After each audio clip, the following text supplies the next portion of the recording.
Escucha este mensaje, estimado oyente hispanoamericano. El Dios de toda gracia te llama a entrar a la gloria eterna. Por medio del Evangelio de Jesucristo, luego de perfeccionarte un poco, por medio del sufrimiento, a Él le damos hoy la gloria, la honra, la alabanza, y nos inclinaremos ante su autoridad, su poder y su imperio.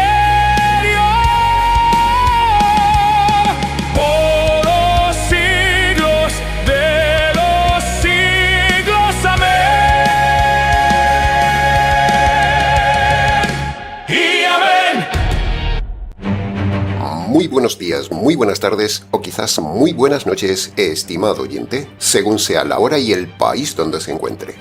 Reciba nuestro característico saludo pastoral al inicio del programa de quien les habla, el pastor bautista Nikos Ricoy, emitiendo desde aquí en Valencia, España.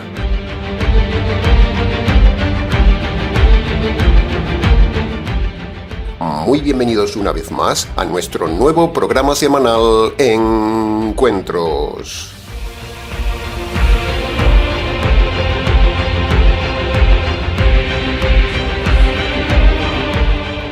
Con el tema musical del inicio del programa, hemos sintetizado en un minuto las tres ideas principales del programa de hoy: el llamado de Dios, el Evangelio de Dios y el sufrimiento enviado por Dios, todo en una alabanza a Dios con un tema triunfal y épico que hemos diseñado en el Ministerio Tinajas para usted.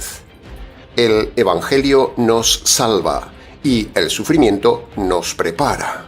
El Evangelio nos salva y el sufrimiento nos prepara. Esta es la armonía teológica más asombrosa que vemos en la carta de Pedro. Esos son los dos aspectos del mensaje de hoy, llegando así casi al final de esta experiencia fascinante del estudio completo de la primera carta de Pedro. Todo un desafío de varios meses donde el equipo de trabajo del Ministerio Tinajas se ha involucrado con todo el corazón y preparación para ayudarle a usted a conocer la verdad y a conocer las doctrinas de la falsedad. Poco a poco, desde los inicios fundacionales del canal y cada vez más, el Ministerio Tinajas va afianzando su peso como un referente doctrinal y teológico en la red. Un honor servirle a usted, estimado oyente, sinceramente, un honor. Y también un privilegio servir al Señor del Reino, administrando fielmente como nadie la palabra de Dios. Bien, en el día de hoy analizaremos entonces los versículos 10 y 11 y, como siempre, lo haremos de forma expositiva para su mejor comprensión. Bien, entremos entonces ya en el análisis, comentario y enseñanzas del versículo 10, que, de forma parafraseada, dice así: El Dios de toda gracia, que nos llamó a entrar en su gloria eterna, nos hará sufrir un poco de tiempo, y con ese sufrimiento Él mismo nos afirmará, nos perfeccionará, nos fortalecerá, y luego nos establecerá en su reino. ¡Qué pasaje, estimado oyente! ¡Qué pasaje! Un pasaje intenso que tendremos el gusto de explicárselo para usted, para que lo entienda, lo viva y lo disfrute con nosotros. Punto número 1. El versículo habla de toda gracia, así que, como parte del estudio expositivo, debemos ver entonces, ante todo, la definición de la palabra gracia. Teológicamente hablando, gracia significa recibir de parte de Dios algo que no se merece. Y cuando la frase dice toda gracia, implica que el hombre ha recibido muchas cosas de parte de Dios que no merece. Para empezar, usted no merece estar vivo, estimado oyente, porque hay una ley de Dios que dice que la paga de su pecado es la muerte. ¿Cuántas veces ha pecado usted desde su juventud hasta ahora? ¿Cuántas? Usted y yo tendríamos que estar muertos y en la cárcel eterna. Así que prolongarnos la vida es una maravillosa gracia de Dios. Luego está también la gracia de la paciencia de Dios. Una paciencia inmerecida que Dios nos aplica sobre la ley de la muerte. La paciencia de Dios detiene sobre usted la ley de la muerte. ¿Por qué Dios tendría que soportar la maldad humana? Si Dios expulsó al diablo del cielo tan solo por un pecado y no le tuvo paciencia, si Dios por un solo pecado expulsó a Adán y Eva del paraíso y no les tuvo paciencia, ¿cuántos pecados ha cometido usted, estimado oyente? La respuesta es muchísimos. Entonces, ¿por qué Dios no lo expulsó del planeta Tierra si usted ha cometido más pecados que el diablo y Adán y Eva juntos? ¿Por qué? ¿Se lo había preguntado alguna vez? La respuesta es por la gracia de la paciencia que detiene la expulsión de usted de este planeta. Dios no lo ha expulsado de este planeta por paciencia. Otra gracia de Dios es la vida, y usted la usa solo para sí mismo, egoístamente, religiosamente, y aún encima usted es rebelde a Dios, peca contra Dios en su vida y hace lo que le da la gana. ¿Le parece justo? Recuerde que usted es un delincuente en busca y captura, pero Dios no le captura. Sin embargo, lo busca no para enviarlo a la cárcel por ahora, sino que lo busca, lo llama, como dice el pasaje, para salvarle. ¿No le parece, estimado delincuente, la paciencia de Dios en su vida como una gracia maravillosa? Otra gracia inmerecida es el tiempo. Dios le da tiempo y tiempo al hombre para que le busque y se convierta. El tiempo no es para usted, ni es de usted. Es una gracia inmerecida de Dios. El tiempo no es para viajar, no es para disfrutar de la vida, no es para perderlo. El tiempo se lo da Dios como una gracia de Dios a todo hombre para que usted le busque y se convierta. Y si se ha convertido, Dios le da el tiempo para que usted difunda el Evangelio, no para que sea un vago o viva perdiendo el tiempo en televisión, fútbol, internet o para sí mismo. Si vive solo para sí mismo, no se ha convertido.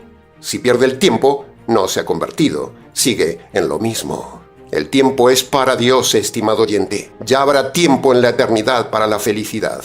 Aquí estamos para trabajar para Dios. La salud es otra gracia de Dios. Y usted la estropea fumando, haciendo gimnasia cultural, drogándose, tatuándose, engordándose o viviendo la vida loca. Usted dará cuentas a Dios, el dador de la salud, por estropear su salud. Y si Dios no le dio salud, le hizo inválido o minusválido, hay esperanza para usted de un cuerpo perfecto en la eternidad por medio del Evangelio. Otra gracia de Dios son los talentos que usted tiene para poder trabajar. Por cierto, de su trabajo, estimado oyente, ¿cuánto le da a Dios y a quién se lo da? Otra gracia de Dios a usted es este canal. Sí, ha oído bien, este canal. Este canal es un regalo de Dios para usted para cambiar su destino eterno. No hay canal como este en todo Internet, estimado oyente. No hay ministerio en todo Internet que hable tanto del Evangelio, tanto del noviazgo, matrimonio y divorcio, ni tanto de la salvación como en este ministerio. No hay ministerio en toda la red como el ministerio Tinajas. Vanidad, no objetividad. Usted no merece este canal, estimado oyente. Este canal es una gracia inmerecida de Dios al mundo hispanoamericano. Usted merece los canales de los lobos, porque usted es un inconverso. Sin embargo, Dios le presenta este canal gratuitamente, cómodamente, providencialmente, intensamente, repetidamente y semanalmente este canal para que usted no sufra eternamente. Bendita gracia de Dios. Bendito sea este canal. En definitiva, la lista de gracias de Dios es larga, pero con estos ejemplos dados es suficiente para explicar este pasaje y para que usted reflexione en este tema. Por eso este pasaje dice toda gracia. Y entre todas esas gracias Entre todas ellas, Dios le da la gracia del sufrimiento para despertarlo si es inconverso o para prepararlo y premiarlo si usted es convertido por medio del Evangelio.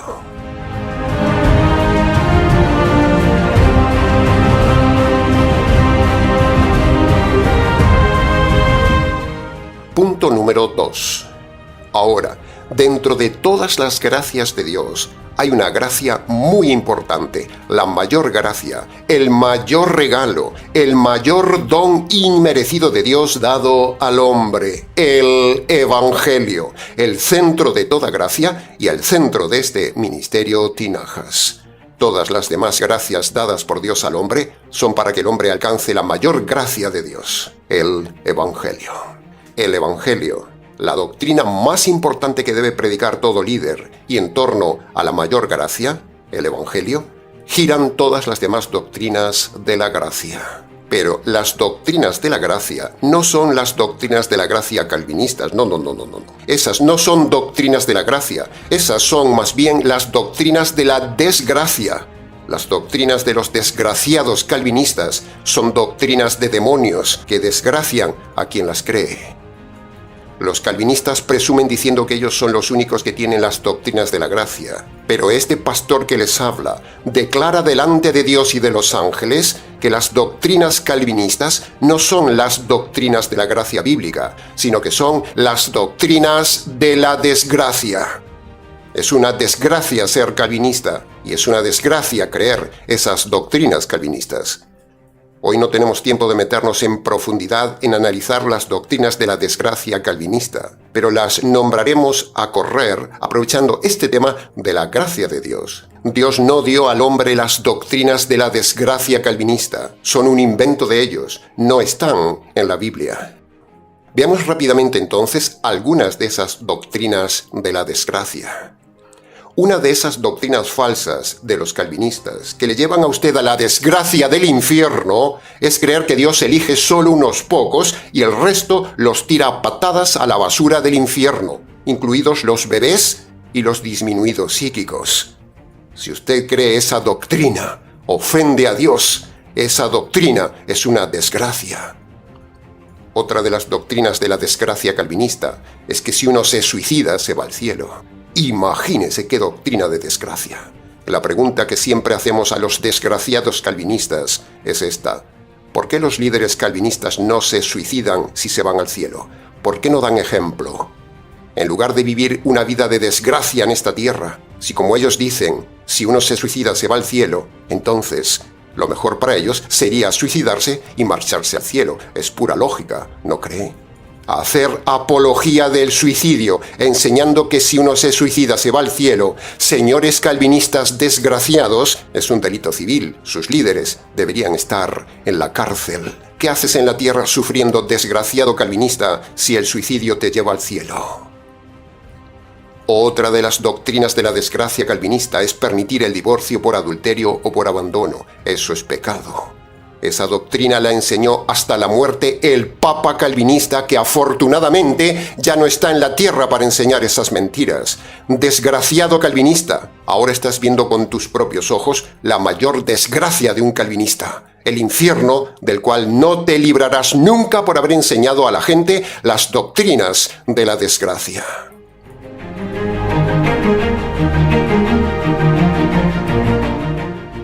La primera doctrina del desgraciado tulipán calvinista dice que el hombre está totalmente depravado. Pero ya hemos enseñado en el canal que eso es falso bíblicamente. La Biblia no dice que el hombre es un orco. La Biblia y la realidad objetiva muestran que el hombre está parcialmente estropeado, no totalmente estropeado, porque el hombre aún hace cosas buenas. Los malos aún hacen cosas buenas. Por lo tanto, argumento derribado. La segunda doctrina de la desgracia calvinista dice que Dios elige incondicionalmente solo a los que Él quiere salvar. Pero eso también es falso, como dijimos antes. Lo demostró 1000 veces Jesús en sus discursos. Los dos mayores pasajes que Jesús dijo a favor del libre albedrío y a favor de la elección condicional del hombre, que derriba esta doctrina falsa calvinista, son: Primero, el famoso pasaje de Marcos capítulo 1, versículo 15. Ahí se muestra que es el hombre el que elige obedecer o no a Dios. Si obedece los dos requisitos, entra al reino. Si no obedece los dos requisitos, entra al otro reino. En Marcos capítulo 1, versículo 15, el pasaje universal, el pasaje más importante de salvación, el pasaje infiere que es el hombre el que elige su destino. El pasaje muestra que la salvación está condicionada a la decisión del hombre, no a Dios. El segundo pasaje de Jesús está en Juan capítulo 5, versículo 40, que dice: Ustedes no quieren venir a mí para tener vida eterna.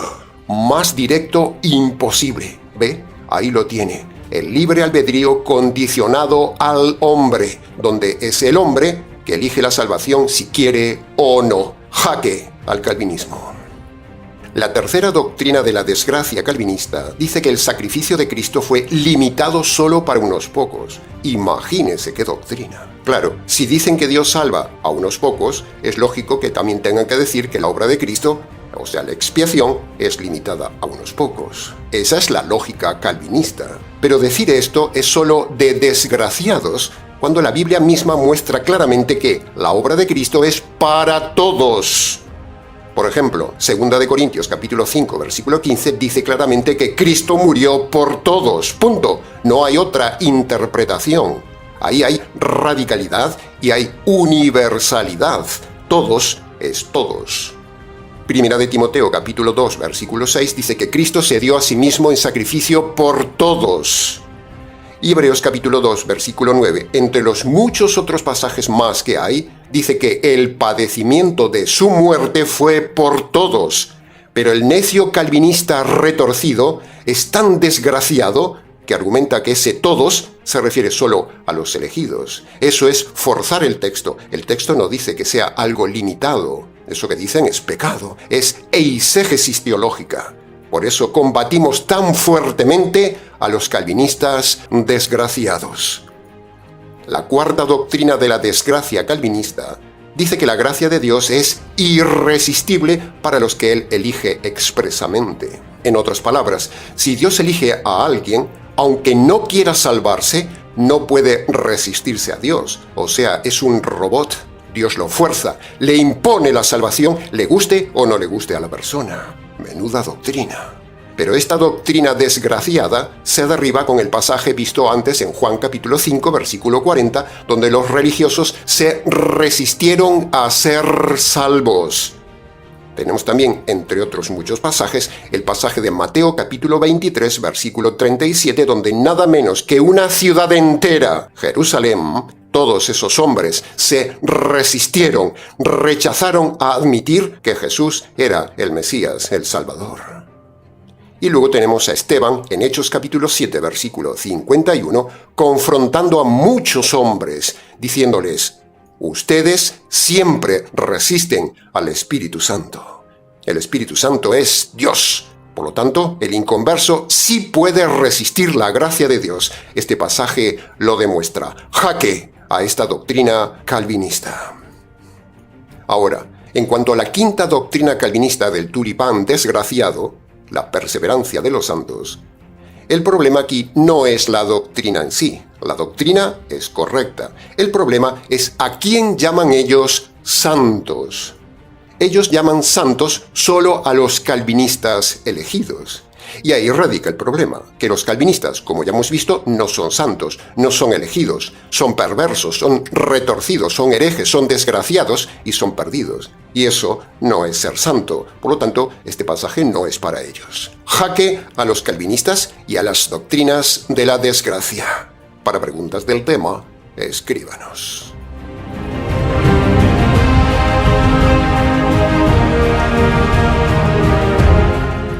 Punto número 3. La segunda frase del versículo 10 dice: Dios nos llamó a entrar en su gloria eterna. Qué precioso pasaje, estimado oyente, qué maravilla. Un delincuente llamado hombre, lleno de delitos, Dios lo llama a entrar en su gloria eterna cuando merecía la cárcel eterna. Un delincuente con 1000 delitos en su vida, Dios lo llama a que reconozca sus delitos, se agarre de la justicia de Dios y luego viva en la gloria de Dios. ¿No le parece increíblemente maravillosa esta gracia inmerecida? Despierte, estimado oyente, despierte, estimado delincuente, despierte, seas delincuente moral, seas delincuente religioso o seas indiferente, despierta.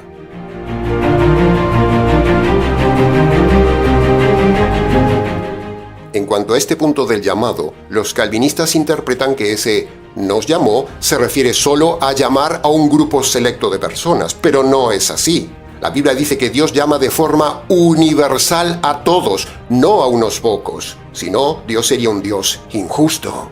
Aquí Pedro no se refiere a determinadas personas llamadas por Dios, no, sino a personas que respondieron al llamado universal de Dios. ¿Puede ver la diferencia? Se lo repito.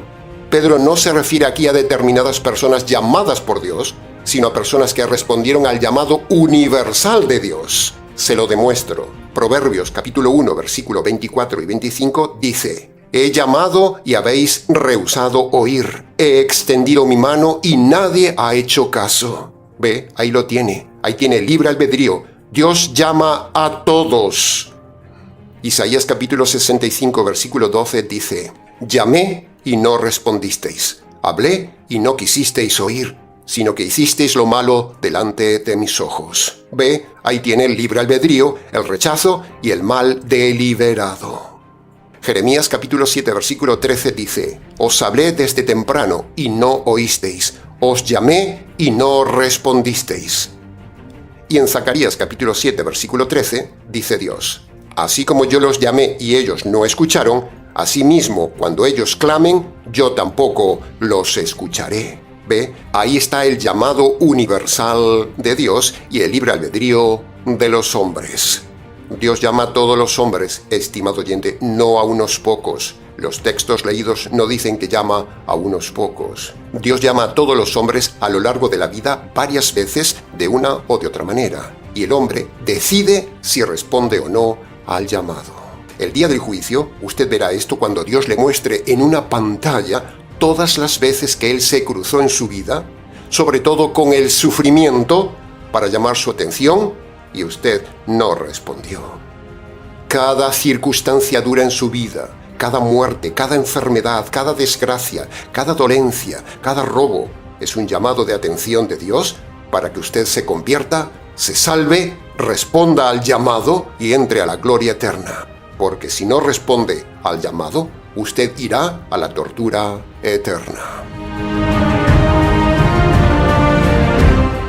Y uno de los llamados más estremecedores que Dios hace a todos los hombres es por medio de la muerte de algún familiar, de algún amigo, del amante, de la querida, de un compañero de trabajo, de un cónyuge, de un hijo, de unos padres, etcétera, etcétera. Ese es el gran llamado de Dios a toda la humanidad, cuando alguien cercano muere. La muerte de alguien es un grito de Dios para usted, estimado oyente, para que reflexione y se prepare para la muerte, no para que usted proteste ante Dios. Así lo dice Eclesiastés capítulo 7, versículo 2, un pasaje muy conocido. Mejor es ir a un funeral que ir a un festival, porque la muerte es el fin de todos los hombres. Por eso, en un funeral, el vivo reflexiona. Menudo pasaje, estimado oyente. Bien, esto en cuanto al llamado de Dios. Para preguntas del tema, escríbanos.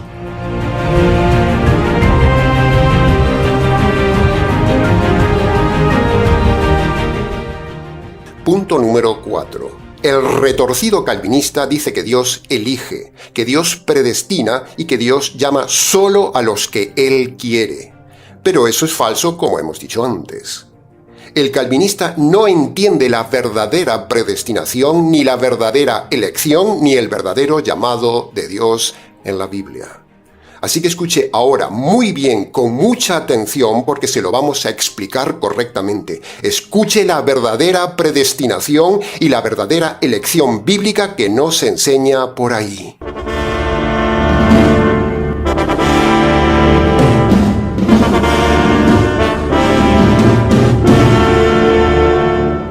En pocas palabras, la predestinación, la elección o el llamado se refiere a que un día en el Consejo Eterno, antes de que todo sucediera, el Trino Dios, en esa reunión divina, deciden los tres elegir lo siguiente. Primera decisión: deciden salvar a todos los hombres por medio del Evangelio. Y segundo, deciden en ese Consejo Eterno condenar sin Evangelio a los ángeles rebeldes. Esa es la doble decisión de Dios que Dios habla en el Nuevo Testamento. La elección no se refiere a elegir determinados hombres solamente. No. La elección se refiere a la decisión de Dios de salvar a todos los hombres y condenar a todos los ángeles malos. Esa es la elección de Dios. Lo mismo en versión predestinación. En el Consejo Eterno, o sea, en el antes de todo, Dios destina condenar a los ángeles y no hacer un evangelio para ellos, y a la vez Dios, en ese destina salvar a los hombres por medio del Evangelio. Esta es la verdadera predestinación que enseña la Biblia, no la calvinista retorcida. La predestinación calvinista es selectiva, pero la predestinación bíblica es universal.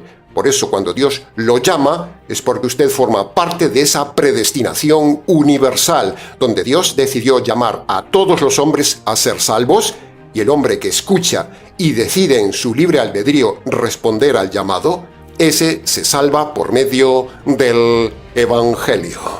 Para preguntas del tema, escríbanos.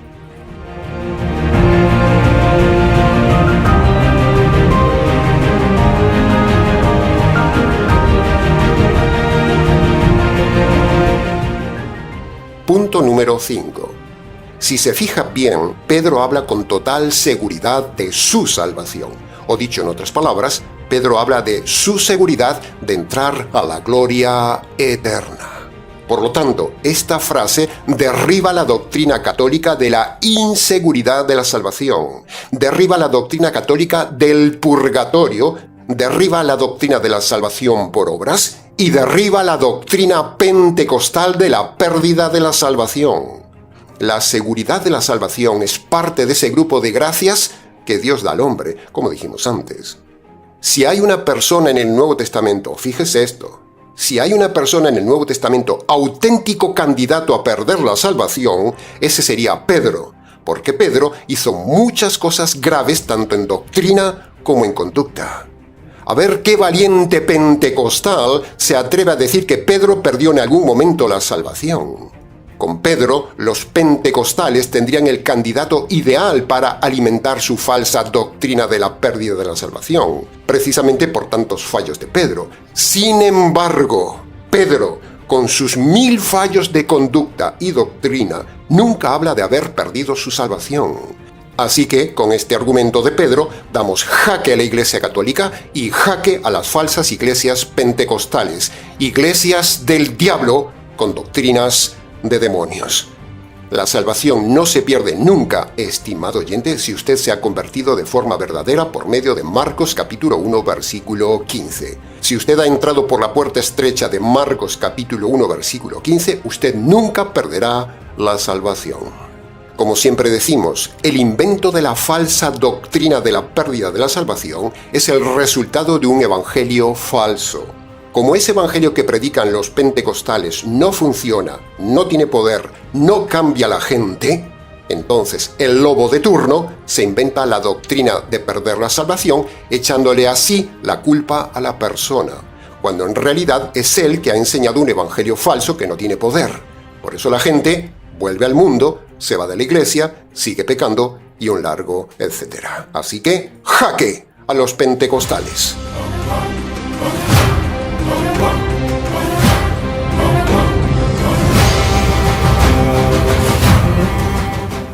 Punto número 6.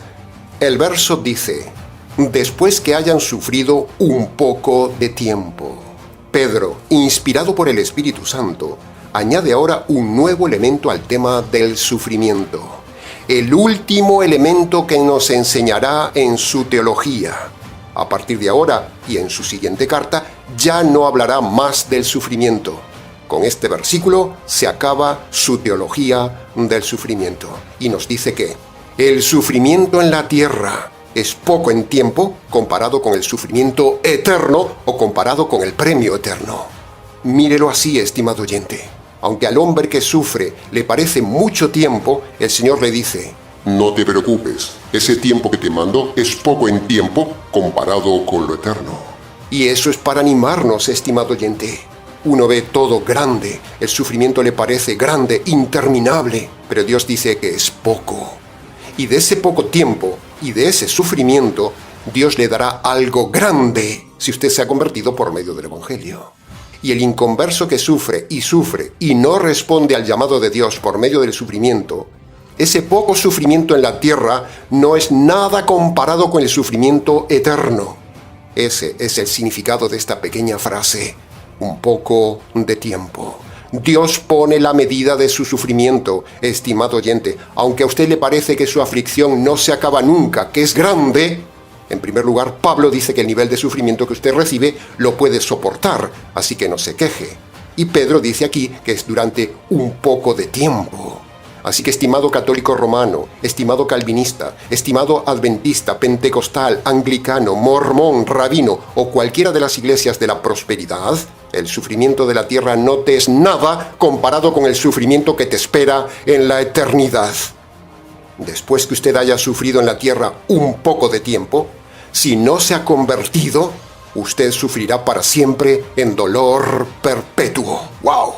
Por eso, estimado oyente de cualquier iglesia que me escuchas, salga de ahí, porque esas iglesias no le quitan el sufrimiento en la tierra, no le enseñan correctamente el enfoque del sufrimiento, y lo más grave, esas iglesias lo llevan a usted al sufrimiento eterno.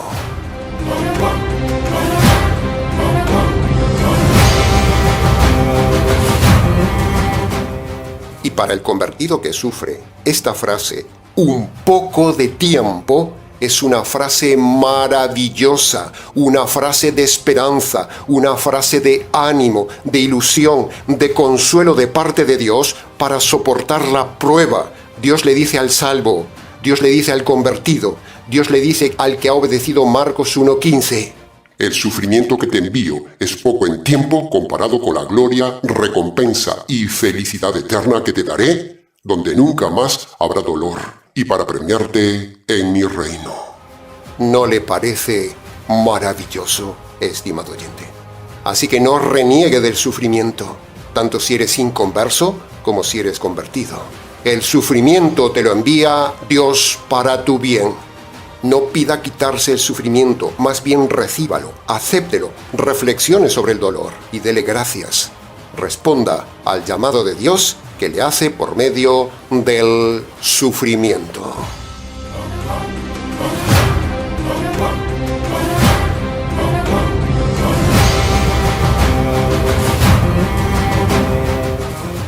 Y punto número 7 del versículo 10. Ahora, mire, ¿qué frase viene a continuación, estimado oyente de la prosperidad? Estimado oyente de los milagros y sanidades, estimado oyente de pare de sufrir. Mire lo que dice, estimado lobo pastor, pastora, sacerdote o rabino, que enseñas a la gente la mentira de reprender el sufrimiento, de orar a María, de orar a los santos, o de peregrinar por el sufrimiento, o de murmurar contra el sufrimiento. Mire lo que dice este pasaje. Dios mismo se encargará de usar el sufrimiento. Ve, ahí lo tiene. El estudio expositivo del pasaje nos dice que Dios manda el sufrimiento, Dios usa el sufrimiento y Dios mismo se encargará del sufrimiento para un fin. En este caso específico, Pedro le está hablando a los convertidos y les dice que el sufrimiento enviado por Dios es para 4 cosas. Primero, afirmar al convertido en la fe. Segundo, el sufrimiento es para perfeccionar el carácter del convertido. Tercero, es para fortalecerlo en su alma, para madurarlo. Y cuarto, una vez preparado aquí en la tierra, Dios lo establecerá en un puesto en su reino. ¡Wow! ¡Qué maravillosa escalera ordenada secuencialmente, de forma deliberada por Dios, en los acontecimientos del convertido! Por fin comprendo este versículo, estimado oyente, toda la vida sin entenderlo. Por fin, por medio del método expositivo, comprendemos totalmente el sentido del sufrimiento y por fin puedo ver la falsa, engañosa y perversa doctrina del sufrimiento que enseñan los falsos líderes de hoy, añadiendo más sufrimiento al sufrimiento de la gente y enviándolos al sufrimiento eterno. ¡Qué paz es entender todo esto que Pedro está diciendo sobre el sufrimiento! Toda esta escalera, todos estos escalones. Es un honor para nosotros haberlo llevado usted hasta este último versículo de Pedro sobre el sufrimiento. Pedro ya no hablará más del tema del sufrimiento, ni siquiera en su segunda carta. Elogiamos a Pedro como la mejor fuente reveladora del tema del sufrimiento, el segundo tema más importante después de la salvación y tremendamente ligado a la salvación, como hemos dicho en su día. Bien, entonces vayamos por partes y analicemos los escalones de esta escalera que nos da Pedro. Primer escalón. Dice Pedro que el sufrimiento es para afirmar a la persona en la fe. Es decir, si una persona dice que se ha convertido y soporta la prueba del sufrimiento, eso probará que la fe es genuina. En cambio, si protesta, si murmura, si reza, si desobedece, si sigue en su iglesia falsa, si sigue en sus pecados, si va en busca de milagros, si va a buscar a los santeros, si va en busca de un espiritista, de un brujo o de los de pare de sufrir, eso evidencia que usted sigue siendo un perdido. Segundo escalón. Pedro dice que el sufrimiento es para perfeccionar al convertido. Eso se refiere al carácter. Cuando una persona se convierte, o cuando una persona dice que se convierte, el Señor viene y empieza a trabajar en su mal carácter, en su rebeldía al pastor, en su carácter fuerte, en su mal genio o en su carácter flojo, en su falta de educación, en su dureza, en ser déspota, en ser soberbio, en ser duro, siempre enojado o con malas actitudes. Todo eso lo trabaja el Señor con aquel que dice que se ha convertido. Si esa persona en verdad se ha convertido, la prueba, la aflicción, el dolor que le envía Dios, le hará rectificar al instante en el carácter. Pero si usted dice que se ha convertido y aún encima, con la prueba, sigue rebelde, se mantiene en su orgullo, en su soberbia, en su actitud, en su rebeldía, en no recibir el consejo pastoral, esa persona no se ha convertido nunca. La prueba le ha mostrado que su carácter es el mismo, por lo tanto, es una persona engañada y perdida.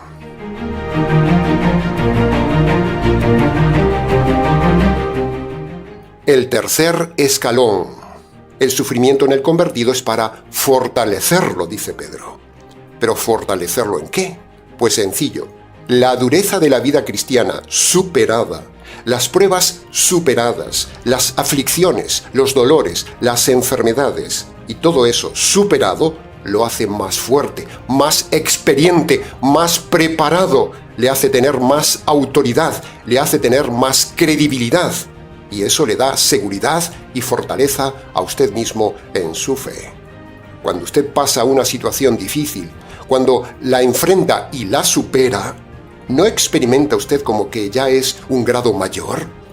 Pasar una prueba le hace más fuerte para la siguiente prueba.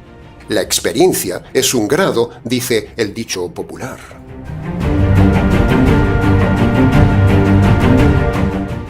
Y el cuarto escalón.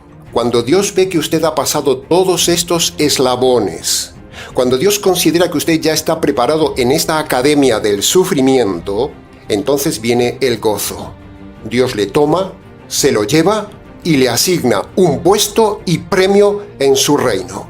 P más P, puesto y premio. Y entonces usted allá en el reino alabará porque habrá comprendido que la tierra fue su academia de preparación para el reino eterno. Un poco de tiempo para todo el tiempo, la eternidad. Pero no tiene que llegar allí para comprender esto, estimado oyente. Pedro le informa y le anima ya desde aquí el verdadero sentido del sufrimiento y los escalones.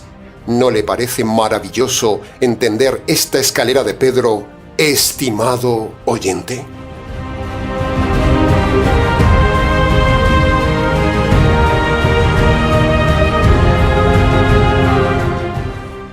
Este es el último versículo con el cual Pedro cierra con broche de oro la teología más grande revelada jamás al hombre sobre el sufrimiento. Nadie ha enseñado como Pedro tan abundantemente este tema, y nosotros como maestros nos hemos esforzado en ampliar aún más su revelación.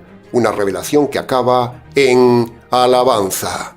Versículo 11. A Él sea la gloria y el imperio por los siglos de los siglos. Amén.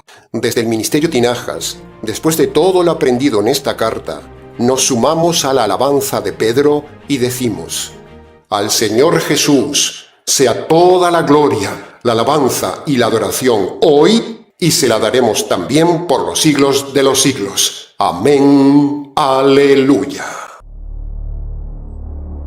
Escuche este mensaje, estimado oyente hispanoamericano. El Dios de toda gracia te llama a entrar a la gloria eterna.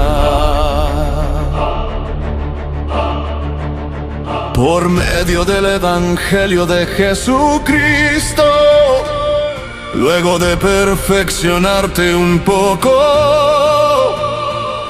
por medio del sufrimiento. A Él le damos hoy la gloria, la honra, la alabanza. Y nos inclinaremos ante su autoridad, su poder, por los siglos de los siglos. Amén y amén.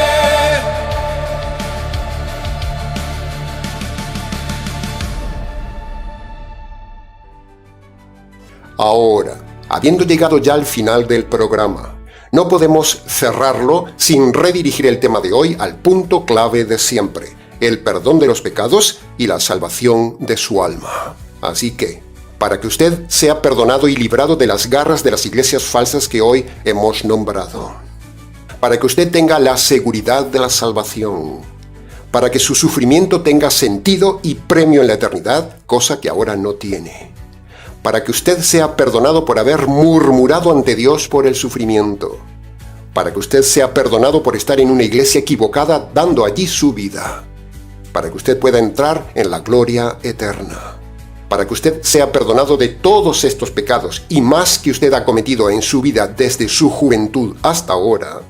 Para todo esto, usted debe obedecer los dos requisitos que manda el Señor Jesús en Marcos capítulo 1, versículo 15, como siempre ponemos en pantalla.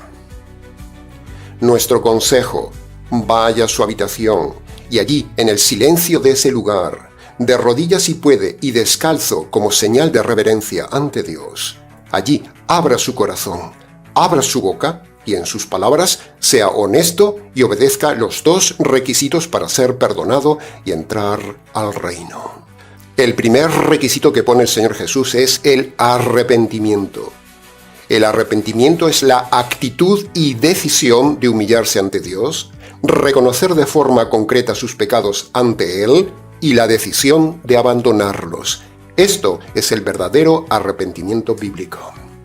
El segundo requisito que pone el Señor Jesús es que usted debe reconocer que merece la justicia divina por sus pecados. A la vez, usted debe reconocer también ante Dios que esa justicia que usted merecía le cayó al Señor Jesús en la cruz.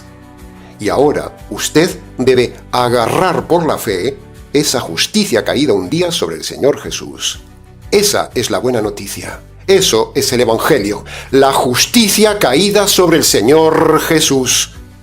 Cuando usted obedece estos dos requisitos con cada paso, Dios le perdonará sus pecados y los salvará del castigo eterno. Este es el verdadero y único método de salvación bajo el cielo. No hay otro, estimado oyente. El que lo obedezca se salvará y el que no lo obedezca se condenará. Que conste en acta.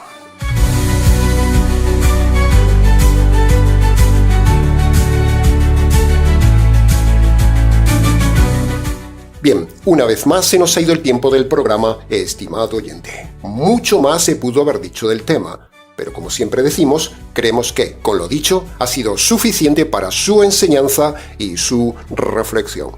Para preguntas del tema, escríbanos. ministeriotinajas@gmx.es.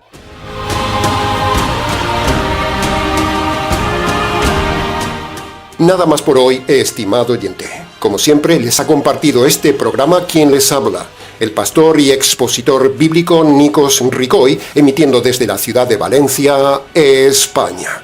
Será entonces, con el gusto de siempre, hasta el próximo mensaje, aquí en nuestro habitual programa semanal Encuentros.